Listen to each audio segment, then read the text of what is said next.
Hey everyone, this is Pete, and welcome to my living room.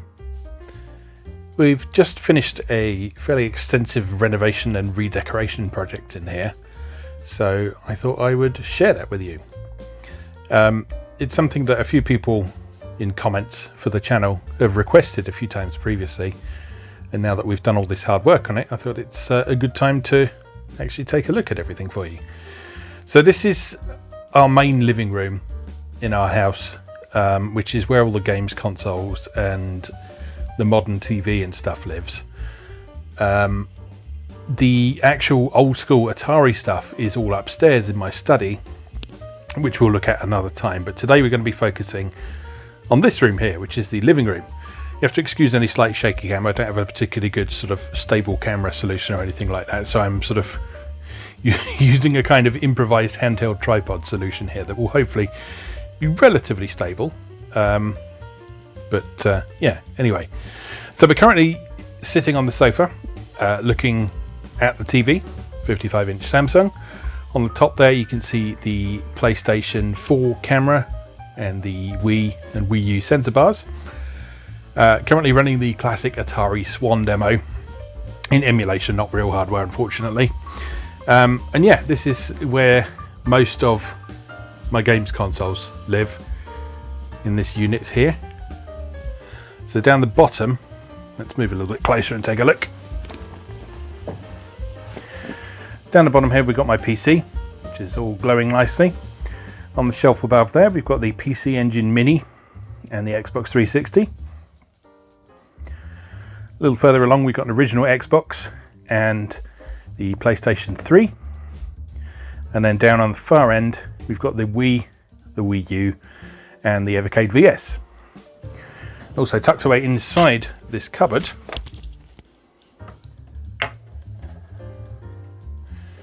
pop down here, we've got a couple of other things. We've got the Atari Jaguar and the Dreamcast, which are systems I wanted to have down here, but they're slightly less frequently used, so that's why they're there. And then in front of the TV here we've got a few collectibles. So the image on the right there, that's from Lapis Labyrinth. And then the acrylic stands are all from the Prinny Presents NIS Classics collections.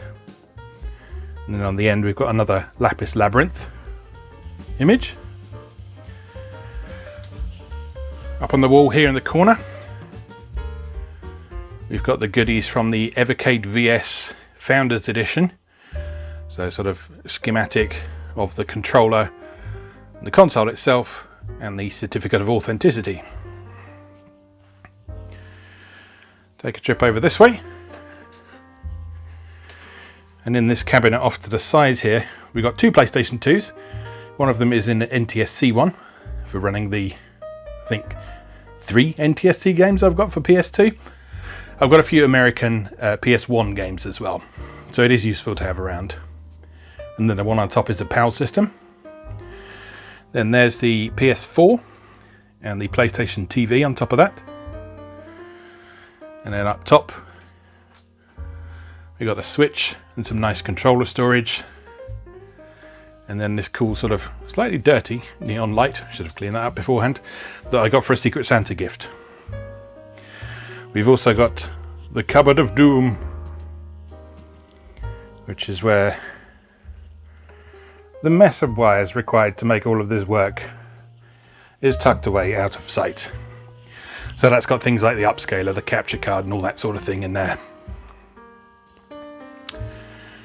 Right, moving along to this shelf unit here. This is where I keep a bunch of limited editions. So across the top shelf there we've got mostly PC stuff. In fact I think that's all PC stuff. So we've got Clanad, which was a Kickstarter exclusive version. We've got AU Syncy Gold there. The Grisaya Complete Box, which is probably one of my favourite possessions from that bunch. It's got so many discs in there, along with a bunch of extra reading material. School Days HQ, which I attribute as one of the main games that sort of got me into Japanese gaming and Erage and that sort of thing. Its follow-up Shiny Days, which I actually haven't played yet. Must get around to that at some point. Then we got Sengoku Rants and Rants Quest Magnum, both limited editions from Manga Gamer. And then on the end we've got Venus Blood Frontier, which was another Kickstarter exclusive version.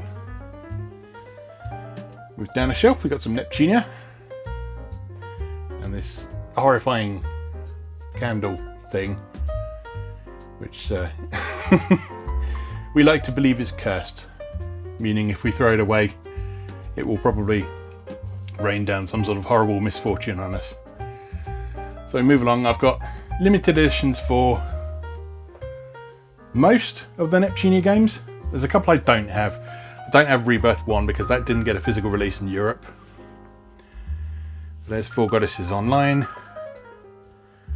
Super Neptunia RPG, Neptunia vs Senran Kagura, and Sisters vs Sisters, which is the most recent one. Got Tandem here, which is a really cool indie game. I should probably make a video about at some point. But yeah, that's a really neat indie game that had a sort of subtle but well put together limited edition.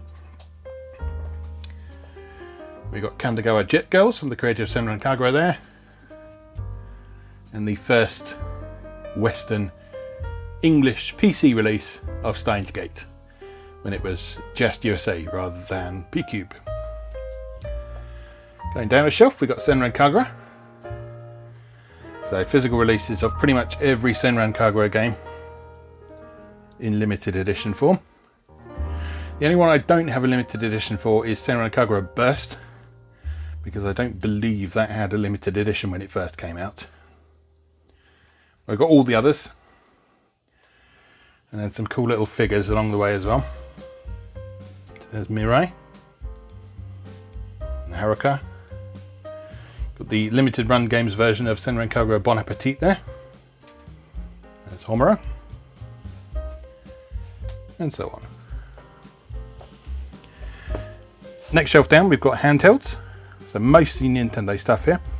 Got my Game & Watch Mario Cement Factory here. Then a Game Boy Pocket, a Game Boy Color, actually another Game Boy Color in the box behind it, Game Boy Advance SP, which is a recent acquisition, a DS Lite. I've got two DS Fats as well, but they're in a bit of a sorry state, so they're on display at the moment. The DSi XL, the 3DS XL, and American 2DS, a PSP, and the dear old Vita. And then down at the end here, we've got a little 3D printed thing that some guy on Etsy made to hold Game Boy and Game Boy Advance games, which I've already filled up. Let's pull out the chair for the next shelf down. So here we have Evercade, the complete lineup of stuff that is out to date, with more on the way soon. And three handhelds. So on the left we have the original Evercade handheld. In the middle is a prototype of the Evercade EXP, and then on the right, that is the final limited edition version. And then on the shelf at the bottom, we have Nintendo DS and 3DS games, and some bits of cardboard the cats like to sleep on and scratch. So if we move along into this next unit of shelves here, right up at the top we have some more PC games. So mostly physical releases of Erage. A few physical releases I've made myself as sort of backup physical copies, and a couple of old Games Factory games that my friends and I made back in the day. So here we have London Taxi Chase 2. The chase is on. Yes, doesn't work very well on Windows 10, unfortunately. So probably try and port that to Multimedia Fusion at some point. But yeah, moving down, we have a whole load of Wii stuff. Whoops! Knocking things off the shelves with the camera. A few GameCube games there, not very many, because they're pretty pricey these days. More Wii stuff moving along.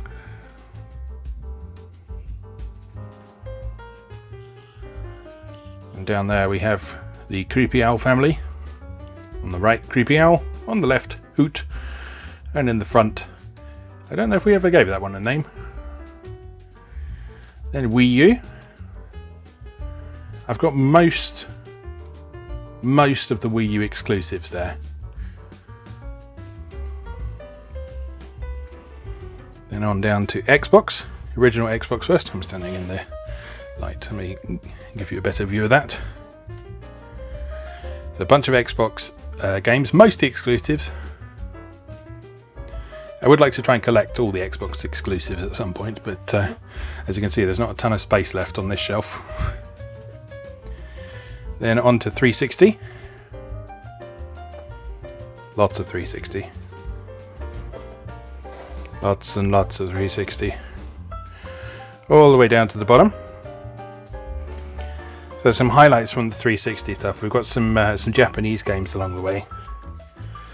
So like this one, for example. That's Doronpachi Daioju, which is an incredibly difficult shoot 'em up, as indeed are most of the Japanese releases on this shelf.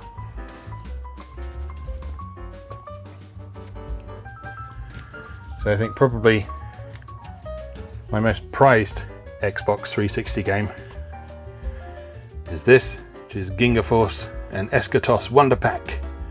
Double pack of absolutely fantastic shoot 'em ups for the platform. Both of those you can get on PC and some other platforms now, but it's just really nice to have them both on a disc.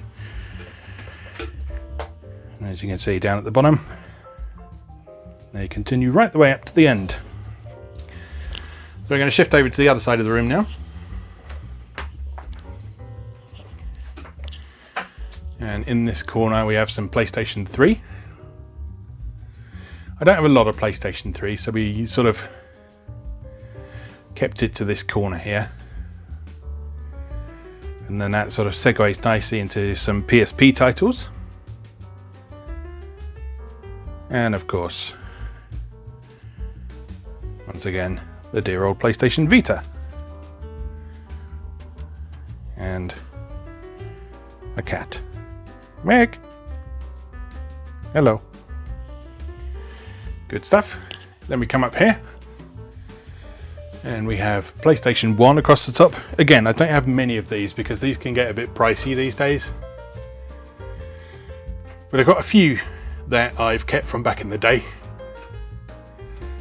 Mostly my original copy of Final Fantasy VII. And some puzzle games that are great on PS1. Poochie Carrots, Magical Drop, Landmaker, Star Sweep. Yeah, Star Axiom, that's another favourite. That's the follow-up to Star Luster on Famicom. Then on to PS2, which I've got a pretty chunky collection of,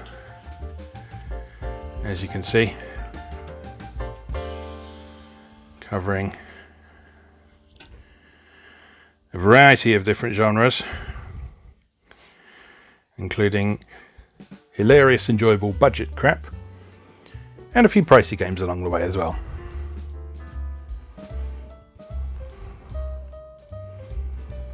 Got a few things that I'm really glad that I've held on to over the years. Sorry, sending you to shadow again.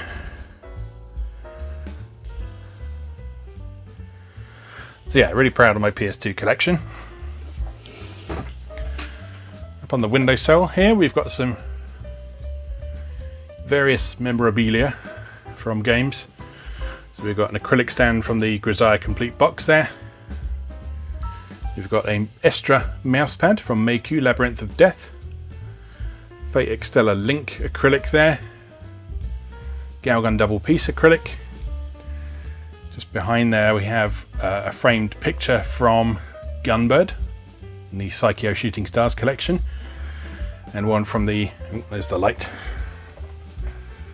and one from the SNK 40th anniversary collection. Then we have Azure Lane acrylic stand there, World's End Club, an eyeball used to promote Tormented Souls, and a die that I can't seem to get rid of. So let me just pull up a chair to make this a little bit easier.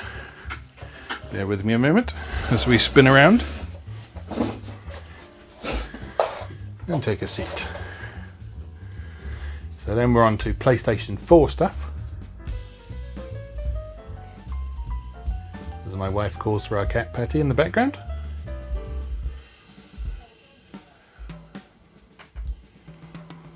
Again, nice selection of different things here. I don't tend to prioritise PS4 for anything these days, even though I think my cat Patty might want to come in because she is crying outside. But we're busy looking at PlayStation 4 games. And then down to the bottom shelf. So again, like I say, I don't make a general point of collecting PS4 games specifically, because I prefer to collect for Switch, where multi-format stuff exists. But there's some PS4 exclusives that I've got. And we've also got a Nendoroid of Rowena from the Atelier series there. That was a gift from my friend Chris, so thank you to him for that. And then over here we have the wall of Switch. Many Switch games. Many Switch games. Many.